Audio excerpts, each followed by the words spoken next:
बोले क्या चाहते हो राजन? राजा परीक्षित कहते हैं भगवान,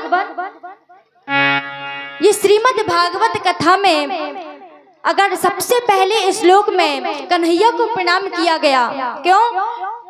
क्योंकि तापित्र विनाशाय श्री कृष्णाय वयं नमः।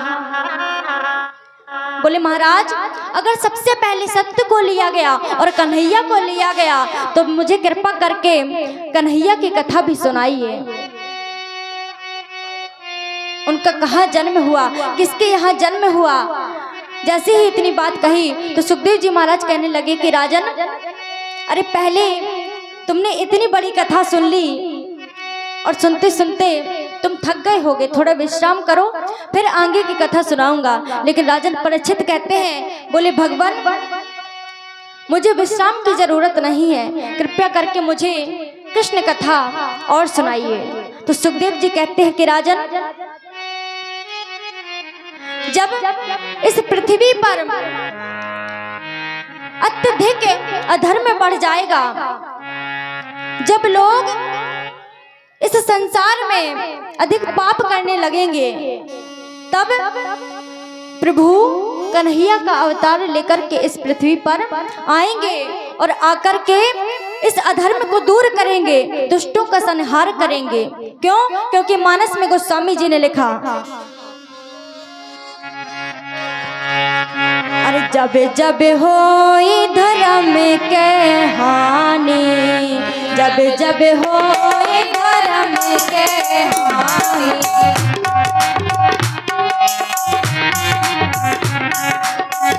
जब जब होए धर्म के हानि, जब जब होए धर्म के हानि, बाढ़े असुरे अदम अभिमानी, बाढ़े असुरे अदम अभिमानी, बाढ़े असुरे अदम अभिमानी। बोले कि राजन, जब इस पृथ्वी पर अधिक अधर्म बढ़ जाएगा, तब उस पाप को दूर करने के लिए, अधर्म को दूर करने के लिए और धर्म की स्थापना करने के लिए प्रभु कन्हैया के रूप में आएंगे। मानस में कहा कि तबे तबे धरी प्रभु विविध शरीरा, तो हरा ही कृपा निधि सज्जन पीरा। बोले महाराज, मुझे इससे मतलब नहीं, बोले सीधे आप कृष्ण कथा सुनाइए। तो यहाँ पर सुखदेव जी महाराज कहते हैं कि राजन, एक बार पृथ्वी माता ब्रह्मा जी के पास पहुंच गई। बोले कि ब्रह्मा जी, अगर मेरे ऊपर लोग इतना पाप कर्म करते रहे तो ये ज्यादा दिन तक नहीं चल पाएगा, मैं इतना पाप सहन नहीं कर पाऊंगी। तब ब्रह्मा जी ने पृथ्वी जी से कहा कि मैं आपकी जो समस्या है उसके लिए भगवान नारायण से वार्ता करता हूँ और आपके इस कष्ट को वो ही दूर करेंगे। भगवान ने नारायण के पास ब्रह्मा जी और सभी देवता और पृथ्वी माता स्वयं सभी लोग भगवान नारायण के सामने गए और बड़े ही सुंदर स्तुति की कहा, वसुदेव गृहे साक्षात् भगवान पुरुषोपरा, जनिष्यति तत्प्रियार्थं संभवन्तु सुरस्त्रिया। बोले महाराज, प्रभु पृथ्वी माता के ऊपर बड़ा ही अधर्म बढ़ता जा रहा है, पापियों का संचय होता जा रहा है, पाप इकट्ठा होता जा रहा है। भगवान नारायण ने कहा, आप चिंता मत करिए। ब्रह्मा जी ने कहा कि मथुरा में,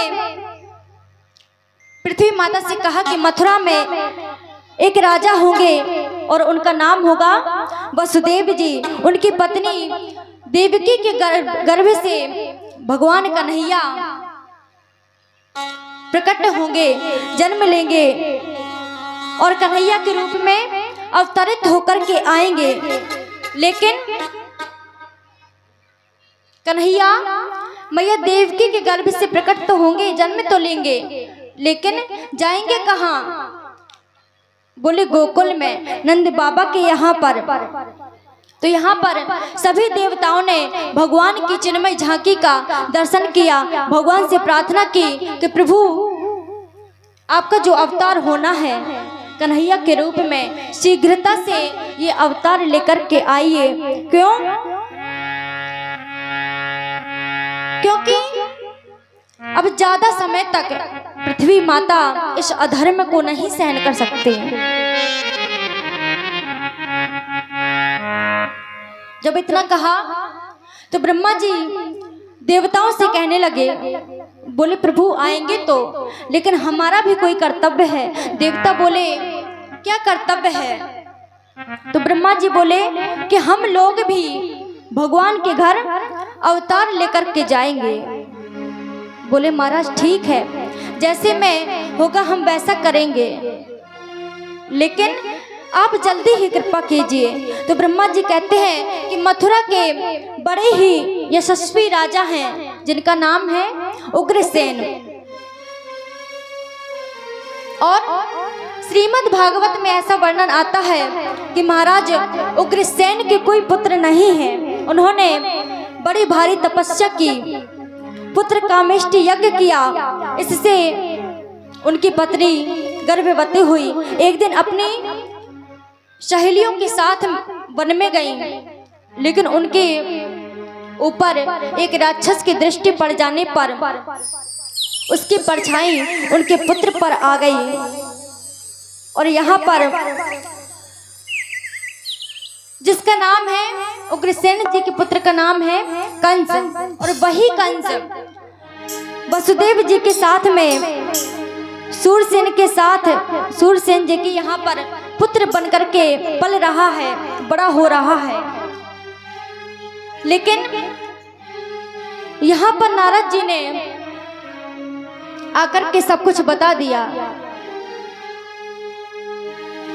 कि तुम उग्रसेन के पुत्र हो, और तुम्हें उग्रसेन ने लताओं पताओं में लपेट करके एक नदी में बहा दिया था, और वहां से सूरसेन जी ने तुझे उठा करके अपने महल में ले आई और तुझे अपना पुत्र मान लिया। और जैसे ही कंस ने इतनी वार्ता सुनी तो कंस के मन में बड़ा ही क्रोध आया और बोला कि मैं उनको छोड़ूंगा नहीं। आखिर मेरे पिताजी ने मेरे साथ इतना बड़ा अन्याय क्यों किया? अब यहाँ पर वसुदेव जी का विवाह देवकी मैया के साथ में हुआ, लेकिन जैसे ही देवकी मैया को वसुदेव जी रथ में बिठा करके विदाई के बाद अपने महल की ओर जाने लगे, तभी आकाशवाणी हुई और आकाशवाणी ने कहा कि कंस सावधान हो जाओ। क्यों? क्योंकि अरे जिस तुम अपनी बहन को देवकी को अरे इस वसुदेव के साथ में विदा कर रहे हो, अरे इसी देवकी के गर्भ से जो 8वां बालक जन्म लेगा वही तुम्हारा काल होगा। और जैसे ही महाराज आकाशवाणी से इतना सुना तो कंस डर गया, भयभीत हो गया, और उसने देवकी मैया को हाथ पकड़ करके झकझोर कर रथ से नीचे गिरा दिया।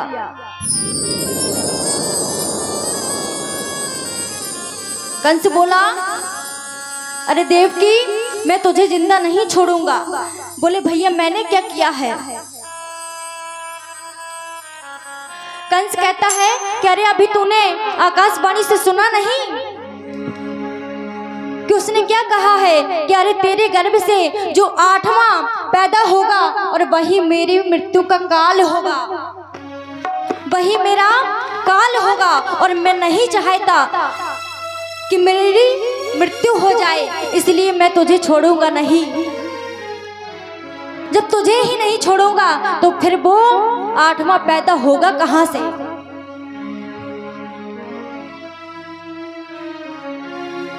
जैसे ही कंस ने इतना कहा, वसुदेव जी आगे आकर के खड़े हो गए, हाथ जोड़कर के कंस से विनती करने लगे। बोले कि कंस, ये माना कि आकाशवाणी हुई, आकाशवाणी से तुमने सुना कि देवकी का 8वां गर्भ जो होगा वो तुम्हारा काल होगा, लेकिन इसके लिए तुम अपनी बहन को क्यों नहीं छोड़ रहे हो? अरे इसका क्या दोष है? कंस कहता है, बोला कि तुमने सुना नहीं? अरे जब ना रहेगा बांस और ना बजेगी बांसुरी, बोले जब देवकी को ही नहीं छोड़ूंगा तो फिर इसका लाल पैदा होगा कहां से, और जब पैदा ही नहीं होगा तो मेरा काल कहां से होगा। वसुदेव जी महाराज ने बड़ी विनती की, बड़े हाथ पैर जोड़े, बोले मैं तुमको वचन देता हूं। बोले वचन क्या देते हो? वसुदेव जी कहते हैं तुम मेरी पत्नी को छोड़ दो, ये तुम्हारी छोटी बहन है, तुम ऐसा अपमान मत करो, ऐसा अपराध मत करो। बोले मैं तुम्हें वचन देता हूं कि जितने भी, अगर आकाशवाणी ने कहा है कि 8वां तुम्हारा काल होगा, तो जितने भी पुत्र जन्म लेंगे तो जन्म लेते ही मैं उन सारे पुत्रों को लाकर के तुम्हारे हाथों में सौंप दूंगा, लेकिन तुम मेरी पत्नी को छोड़ दो, अपनी बहन को छोड़ दो। अब कंस ने इतनी बात सुनी, कहने लगा अरे मैं तुम्हारी बात का विश्वास करूं कैसे? बोले अगर तुमने अभी कह दिया है, क्यों? क्योंकि तुम देवकी के प्राण बचाना चाहते हो, इसलिए तुमने अभी कह दिया है कि जितने भी पुत्र जन्म लेंगे, जन्म लेते ही मैं उनको तुम्हारे हाथों में सौंप दूंगा। लेकिन अगर मैंने ऐसी गलती कर दी, ऐसी गलती कर दी और अगर तुमने उन सारे पुत्रों को मुझे नहीं सौंपा, तो क्या मैं अपनी मृत्यु को मोल लूंगा? वसुदेव जी कहने लगे मैं तुम्हें वचन देता हूं, मैं अपने वचन से मुख नहीं मोड़ूंगा। जितने भी पुत्र जन्म लेंगे एक एक करके सबसे पहले तुम्हारे पास लाऊंगा। कंस ने कहा ठीक है, मैं इतना भी निर्दयी नहीं हूं। बोले ठीक है जाओ, लेकिन मेरी भी एक शर्त है कि जब तक देवकी के 8 पुत्र नहीं हो जाते तब तक तुम दोनों को कारागार में रहना पड़ेगा। और जैसे ही ये बात कंस ने वसुदेव जी महाराज से कही, तो वसुदेव जी कहने लगे कि मुझे सब स्वीकार है, लेकिन मेरी पत्नी को छोड़ दो। कंस ने कहा ठीक है, अपने सैनिकों को बुलवाया और माता देवकी और वसुदेव जी को कारागार में डाल दिया गया। अब यहाँ पर कारागार में कुछ काल व्यतीत हुआ, सैनिक लगे हैं पहरे में। कंस ने पहरे में लगा दिया, बोले कि जैसे ही कोई भी बालक जन्म लेवे तो सबसे पहले सूचना मुझे देना। वसुदेव से कहना कि तुमने वचन दिया था कि जितने भी पुत्र होंगे एक एक करके मैं तुम्हारे पास उनको सौंप दूंगा। बोले महाराज ठीक है। सारे के सारे सैनिक पहरे में लग गए। अब पहला पुत्र यहाँ पर मैया देवकी के गर्भ से जन्म लेता है, जिसका नाम है कीर्तिमान। जैसे ही कीर्तिमान का जन्म हुआ वसुदेव जी अपने वचन के पक्के थे। उस पुत्र को लाकर के कंस को सौंप दिया। बोले कंस ये है मेरा पहला बालक, तुम्हें जो करना हो कर सकते हो। कंस ने उस बालक को मार दिया। धीरे धीरे करके देवकी मैया ने 6 पुत्रों को जन्म दिया, लेकिन जन्म देते ही कंस उनको मार देता।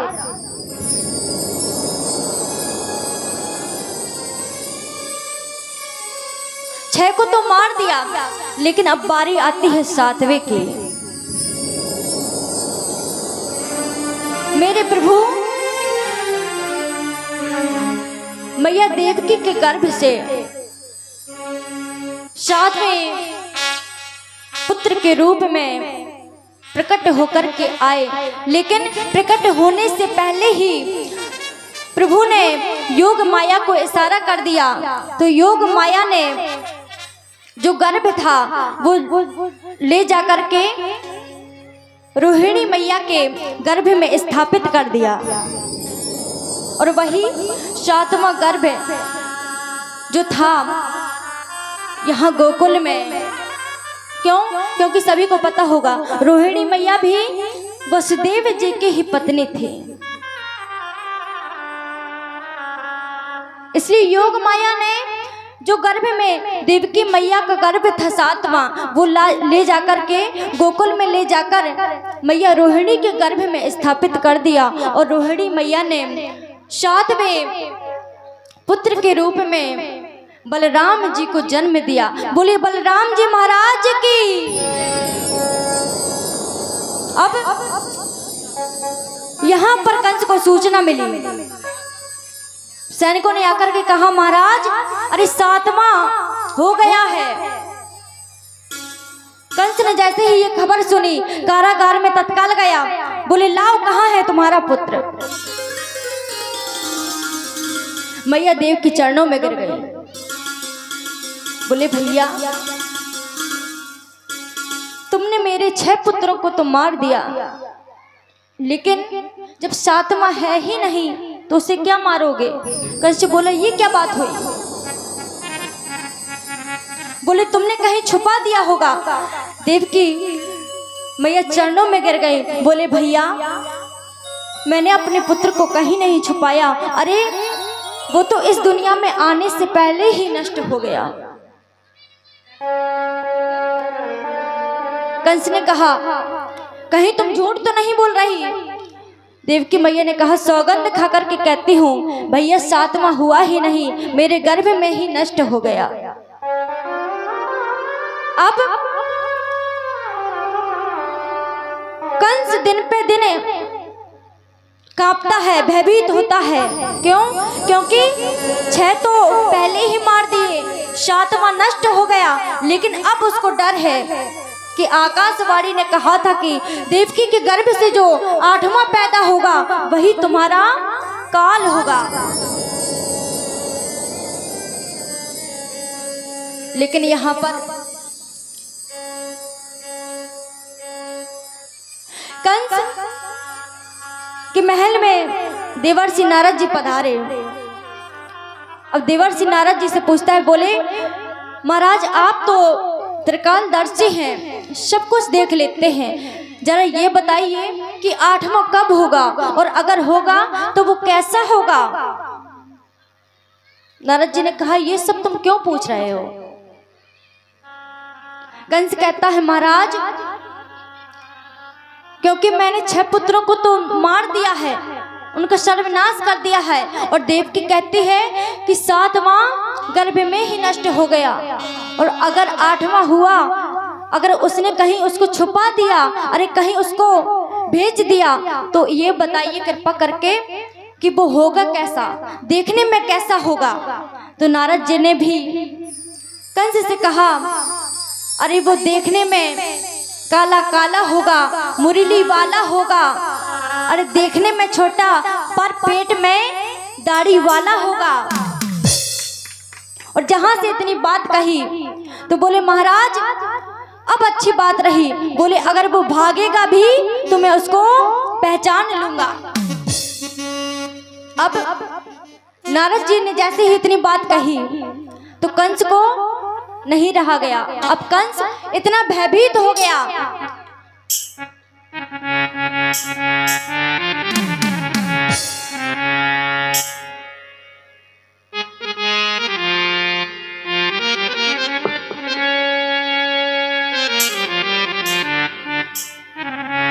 और यहाँ पर कंस को रात में नींद नहीं आती। क्यों? क्योंकि नारद जी बता के गए हैं वो काला काला होगा, मुरली वाला होगा। अरे देखने में छोटा पर पेट में दाढ़ी वाला होगा।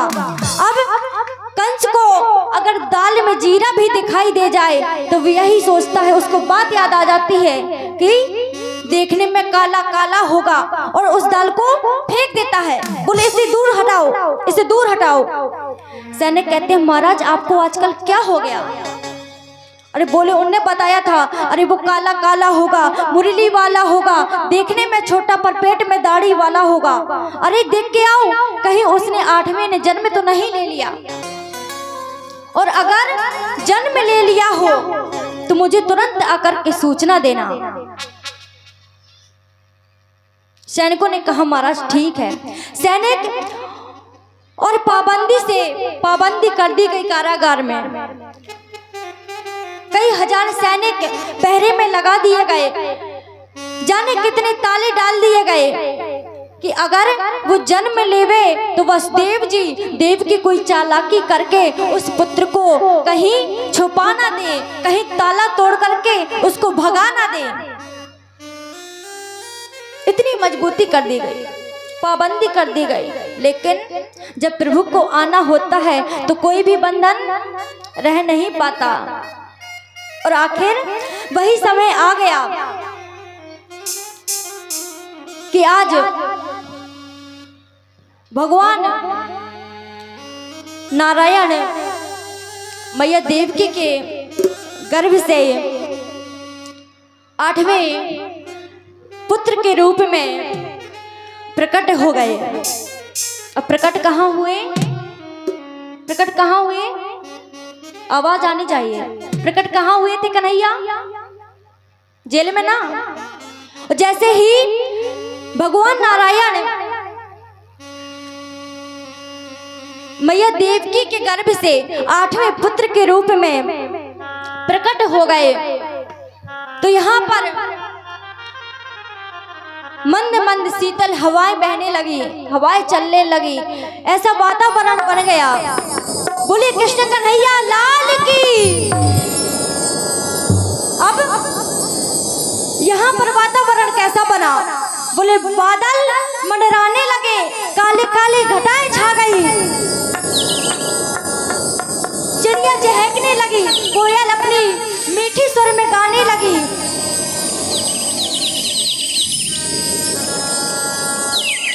अब जैसे ही कन्हैया का प्राकट्य हुआ सारे देवतागण ऊपर से सुरलोक से जय जयकार ध्वनि करने लगे, प्रभु की स्तुति करने लगे। और यहाँ पर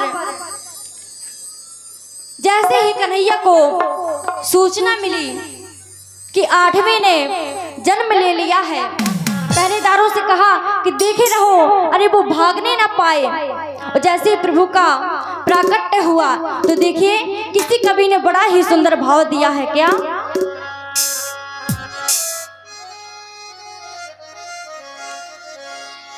अरे जेल में प्रगटे कृष्ण कन्हैया, सबको बहुत बधाई है।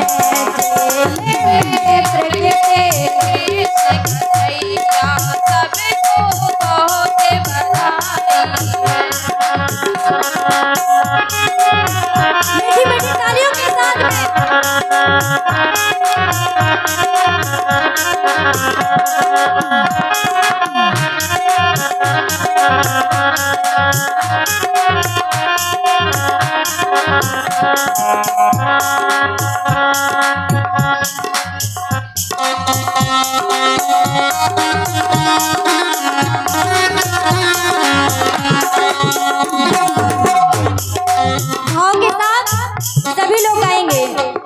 अभी देखा था थोड़ी देर पहले जब राम जी का जन्म हुआ था, सभी लोग बड़ी कंजूसी कर रहे थे।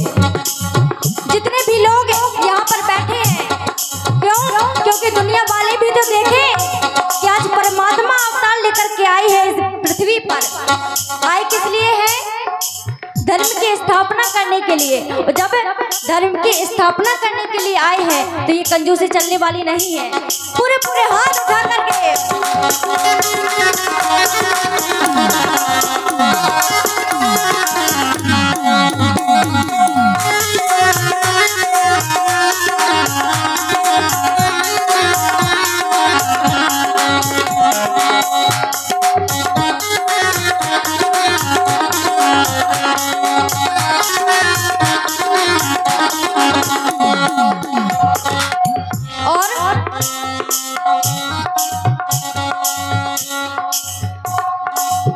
बहुत बधाई है सबको, बहुत बधाई है हो, बहुत बधाई है सबको, बहुत बधाई है। जेल में प्रकटे कृष्ण कन्हैया सबको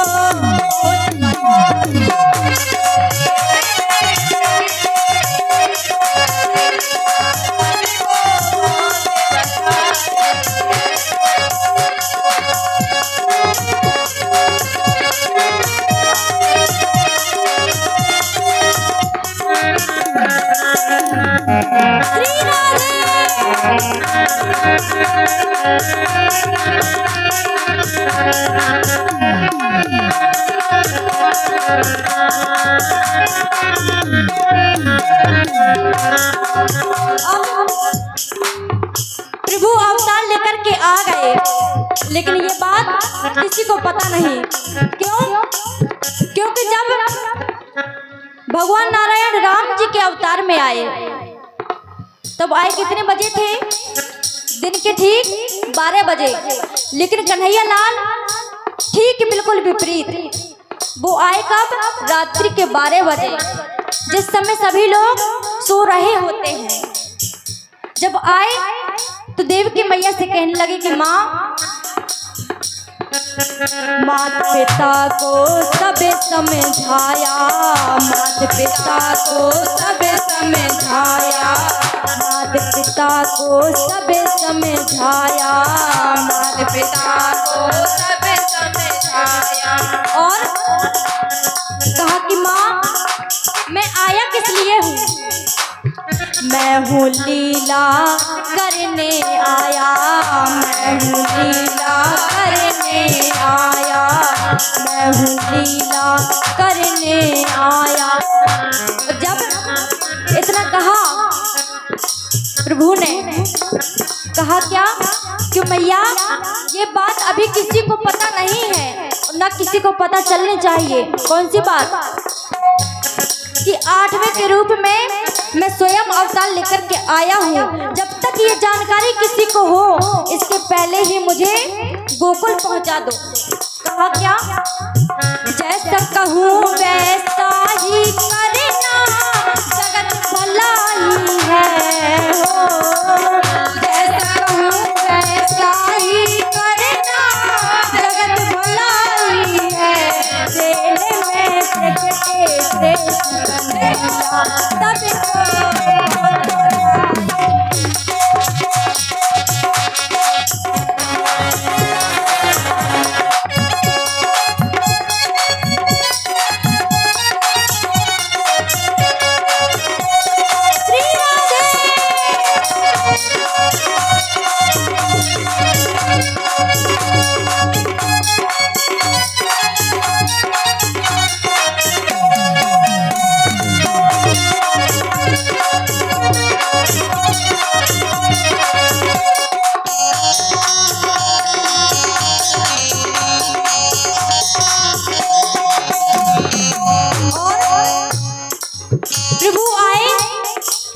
आते ही कैसा किया है जादू कमाल, कैसा किया है जादू कमाल, कैसा किया है जादू कमाल, कैसा किया है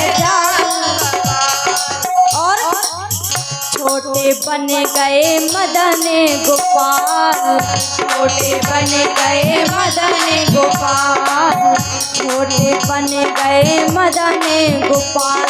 लेकिन करते क्या है, जब बालक जन्म लेता है तो कोई कोई बच्चा जन्म लेते ही अपना अंगूठा चूसने लगता है। प्रभु ने भी वही किया। देखो अंगूठा चूसते मोहनी सूरज बनाई है हो, देखो अंगूठा चूसते मोहनी सूरज बनाई है। जेल में कन्हैया सबको बहुत बधाई है, जेल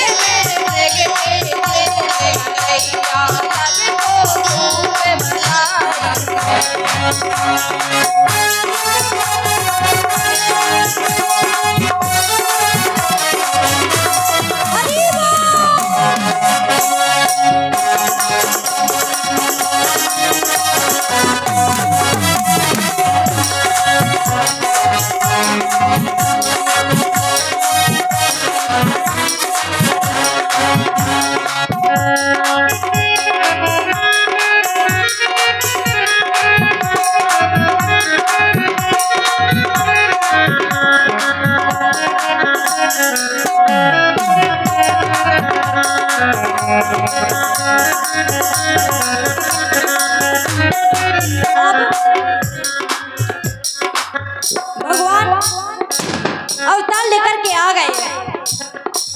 लेकिन यहाँ पर भगवान ने जैसा कहा देव की मैया से कि मैया अगर कंस को पता चल जाएगा, मामा जी को पता चल गया कि 8वें ने जन्म ले लिया है तो वो मुझे देखते ही मार देंगे, इसलिए आपको करना क्या है।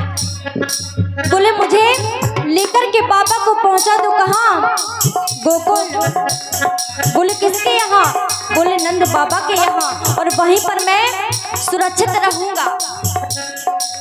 लेकिन जैसे ही अब वसुदेव जी के हाथों में बेड़ियां हैं, पैरों में बेड़ियां हैं। बोले प्रभु आप कह तो रहे हैं कि मैं आपको गोकुल पहुंचा दूं, लेकिन इसके लिए प्रभु मेरी बेड़ियां लगी हैं, पहले इसका तो कुछ उपाय कीजिए। प्रभु ने बेड़ियां खोल दी, बेड़ियां खुल गई। बोले अब बोले मैं जाऊंगा कैसे? क्यों? क्योंकि इतने ताले डले हैं, पहरेदार लगे हैं। बोले मैं आपको लेकर कैसे जाऊं? तो भगवान ने अपनी माया से सारे के सारे ताले खोल दिए, और जब ताले खुल गए तो वसुदेव जी ने कन्हैया को टोकरी में लिटाया, और टोकरी को सजा करके देव की मैया ने कन्हैया का मुख चूमा, बार बार बलैया ले रही हैं। क्यों? क्योंकि वहां पर देवी की मैया को एक कष्ट भी है और एक सुख भी है, खुशी भी है। क्यों? क्योंकि 6 पुत्रों को कंस ने पहले ही मार दिया, इस बात का गम है। लेकिन अगर ये 8वां पुत्र आया है तो आते ही अगर सूचना मिल गई और मैंने पहुंचा नहीं पाया तो ये कंस 8वें को भी मार देगा। इसलिए किया क्या, जब प्रभु का प्राकट्य हुआ तो देखिए वातावरण कैसा था। बारिश पड़ रही मुंह से लाधार, बारिश पड़ रही मुंह से लाधार, बारिश पड़ रही मुंह से लाधार। और अब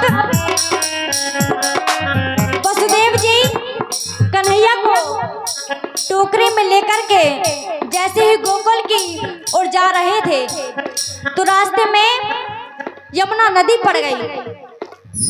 अब यमुना नदी पड़ी तो यमुना मैया चाहती हैं कि मैं सबसे पहले प्रभु के चरण को धोऊं, लेकिन धोऊं कैसे? यमुना मैया चाहती है कि मैं प्रभु के चरणों का स्पर्श करूं, लेकिन करूं कैसे? उसके लिए मुझे और ऊपर उठना होगा, और अगर ऊपर उठूंगी तो वसुदेव जी पूरे के पूरे डूब जाएंगे। कन्हैया ने कहा चिंता मत करिए, आपको चरणों का स्पर्श जरूर मिलेगा। और प्रभु ने अपने दोनों पैर टोकरे के थोड़े नीचे को किए और यमुना मैया ने चरणों का स्पर्श किया तो कहना बारिश पड़े रही मुंह से लाधार, बारिश पड़े रही मुंह से लाधार, बारिश पड़े रही मुंह से लाधार। और शेष नांगे हैं पहरेदार, शेष नांगे हैं पहरेदार, शेष नांगे हैं पहरेदार। और यमुना जी की बाढ़ न जाने कहाँ समाई है हो, यमुना जी की बाढ़ न जाने कहाँ समाई है। जेल में देखते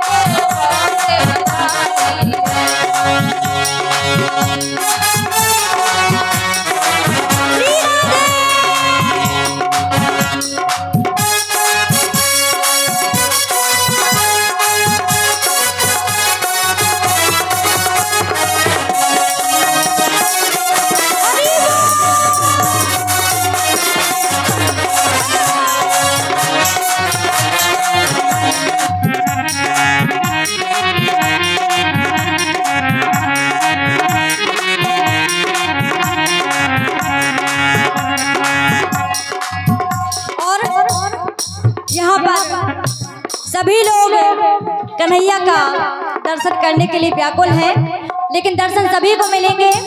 थोड़ा वसुदेव जी को रास्ता मिलना चाहिए ताकि वो कन्हैया को लेकर यहाँ तक आ सके, गोकुल तक सही सलामत पहुँचा सके। इसके लिए आपको रास्ता देना होगा। थोड़ा सा बीच में जगह बनाते जाइए।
और सभी लोग अपने अपने स्थान पर बैठ जाइए। से इंतजार था, जिस घड़ी का इंतजार था, आखिर वो आपका 8वां जो आकाशवाणी ने कहा था, उसने देवकी के गर्भ से जन्म ले लिया है।